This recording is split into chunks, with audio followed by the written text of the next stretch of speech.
मुळामध्ये सन्माननीय ज्येष्ठ ॲडव्होकेट कपिल सिब्बल साहेब यांनी जी सर्वोच्च न्यायालयामध्ये आर्ग्युमेंट केली त्यांनी त्यांची बाजू मांडलेली आहे.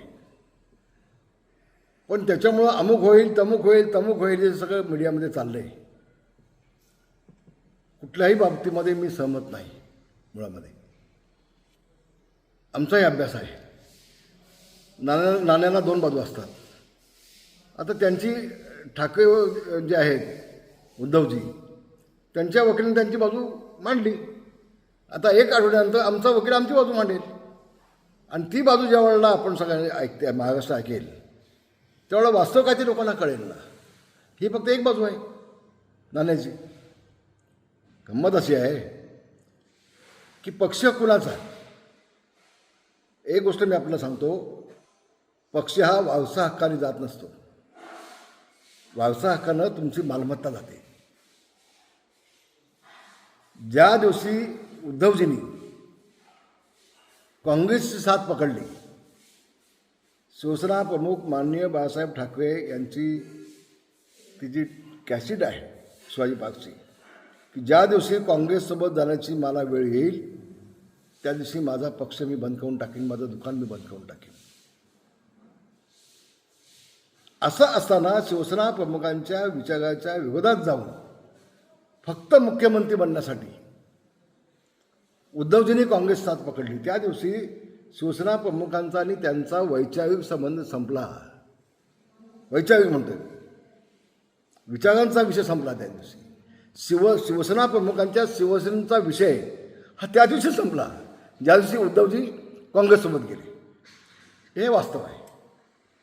आणि आम्ही शिवसेना प्रमुखांची विचारधारा सोबत घेऊन त्यांची शिवसेना सोबत घेऊन पुढे चाललो आहे. ही महत्त्वाची भूमिका घेऊन या दोन गोष्टी आपण लक्षात घ्या. पहिल्यांदा ह्याच्यावरती कोणी काय बोलतच नाही. ह्या विषयावरती कोणी काही बोलू शकत नाही, बोलत नाही. आणि म्हणून 2/3 झाल्यानंतर निवडणूक आयोगानं एकनाथ शिंदेला संमती दिली. नियम आहे. शेड्यूल 10 तुम्ही बघा काय म्हणताय ते. 2/3 आमचा तो संविधानात दिलेला अधिकार आहे एकनाथ शिंदेना तो.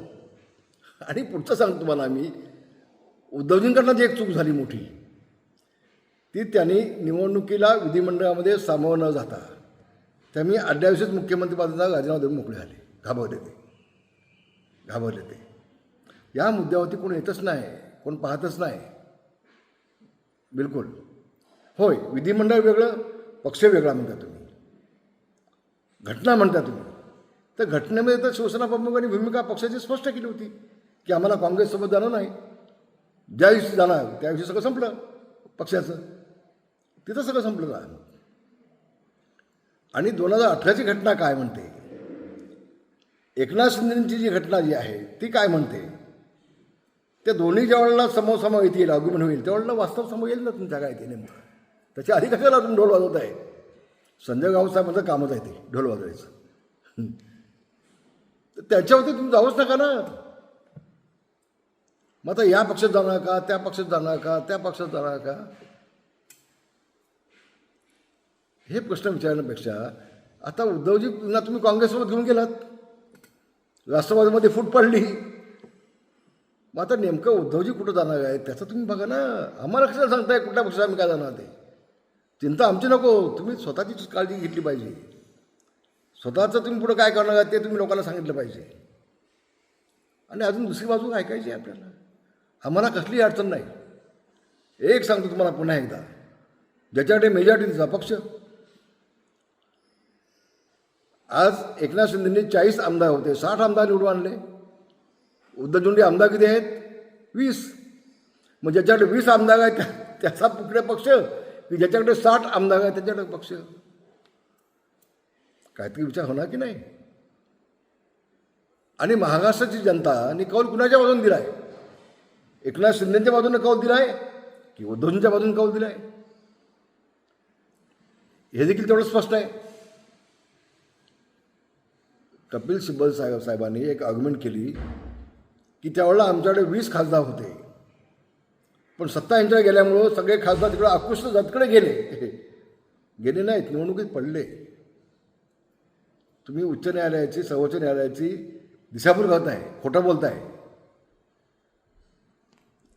निवडणुकीत पडले, गेले नाहीत. खोटं बोल पण गेटून बोल ही भूमिका घेण्यापेक्षा वास्तविक सुप्रीम कोर्टाला कळलाच आहे ना उद्याच्या आर्ग्युमेंटनंतर. आता तुमचे 6 खासदार आले एकनाथ शिंदे पुन्हा. आता खासदार आले तुमचे 6 खासदार तुमचे आले 9 पैकी. 20 खासदार निवडणुकीमध्ये उभे झाले, काही पडले ना, 11 खासदार पडले तुमचे.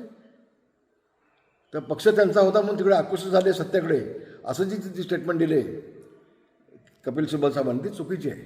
दिशाभूल करावे, न्यायालयाची दिशाभूल करावी. पण वास्तव काय आहे ते पण समजून घ्या.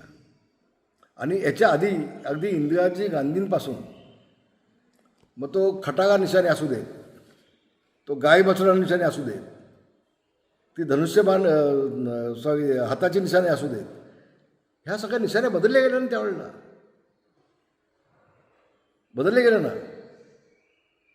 आणि अध्यक्ष कोण पक्षाचा? पक्ष तोच आहे. अध्यक्ष कोण हे शिवसेने ठरवणार ना, की बाळासाहेबांचा मुलगा उद्धव आहे म्हणून बाळासाहेबांनी उद्धवच अध्यक्षपद देणार असं नाही. असं नाही. आम्ही सगळे एकनाथ शिंदेच्या सोबत आहोत शिवसेना म्हणून. शिवसेना प्रमुख ते आहेत. शिवसेना प्रमुखांची शिवसेना आमची आहे असं आमचं मत आहे, म्हणणं आहे, ठाम म्हणणं आहे. कारण शिवसेना प्रमुखांची भूमिका आम्हीच घेऊन चाललो आहे, उद्धवजींनी सोडली. काय म्हणतात 1966 सालामध्ये शिवसेना प्रमुखांनी शिवसेनेची स्थापना केली आणि तुम्ही आम्हाला सांगताय? हे माहिती नाही आम्हाला. आणि आम्हाला एक्सेप्ट आहे ना ते. आम्ही कुठे नाकारलं आहे कधी ती? मग ती शिवसेना आम्ही पुढे घेऊन चाललो आहे की? उद्धवजींनी सोडली ना ती विचार बाळासाहेबांची. मी तुम्हाला आज खरं सांगतो, ज्यावेळेस शेवटचा निर्णय झाला काँग्रेससोबत जाण्याचा, मुख्यमंत्री होण्याचा, त्या दिवशी मातोश्रीवरती मी उद्धवजींना उभं करलो, बोललो, सांगितलं उद्धवजी आम्ही प्रयत्न केले की तुम्ही शिवसेना प्रमुखांच्या विचारात त्या विरोधात जाऊ नका. आपण शिवसेना भाजप म्हणून युती म्हणून निवडून आलो आहे, आपण युती म्हणून काम करून घेऊया. तुम्ही जरी म्हटलात की 2.5 वर्ष यांची सत्ता आणि 2.5 वर्ष यांची सत्ता असं आमचं बोलणं झालं तर पण तुम्ही दोघंजण येऊन मीडियासमोर बोललात नाही. तुमच्या समोर पंतप्रधान बोलले होते मोदीजी, उद्या सत्ता आली तर मुख्यमंत्री आमचा असेल, त्यावेळेला तुम्ही व्यासपीठाला खाली आलात नाही. मग कोण खोटं आणि कोण खरं होत आहे? आणि म्हणून आपण निवडणूक लढलो शिवसेना भाजप म्हणून आणि तुम्ही मुख्यमंत्री झालात काँग्रेससोबत जाऊन. ही विचारधारा शिवसेना प्रमुखांची नाही. शिवसेना प्रमुख कधीही मुख्यमंत्री झाले असते, लोकसभेचे अध्यक्ष झाले असते. साहेब कधी निवडणूक लढले नाहीत, कधी विधिमंडळात गेले नाहीत, कधी मंत्रालयामध्ये गेले नाहीत. साहेबांची भूमिका ही तुम्ही चालवत नाही ना उद्धवजी. साहेबांच्या नेमकं विद्यार्थी भूमिका घेऊन सुद्धा चालले आहेत. आणि म्हणून शिवसेना कुणाची हे जितकं लवकर स्पष्ट होईल, ज्यावेळेला पुन्हा आगमनात 8 दिवसांनी होईल आमची शिवसेनेकडून, त्यावेळेला तितकं स्पष्ट होईल. महाराष्ट्र मनामध्ये जे काय चलबिचल झाली असं संजय भाऊ म्हणतात, चलबिचल त्यांच्या मनात झालेली आहे, आमच्या मनात नाही. आम्ही ठाम आहोत. आमचा विश्वास आहे, आमचा न्यायालयावरती विश्वास आहे, आमचा न्यायाधीशांच्यावरती विश्वास आहे आणि 100% आम्हाला न्याय मिळेल ही खात्री आमच्या मनामध्ये आहे. धन्यवाद. जय हिंद, जय महाराष्ट्र.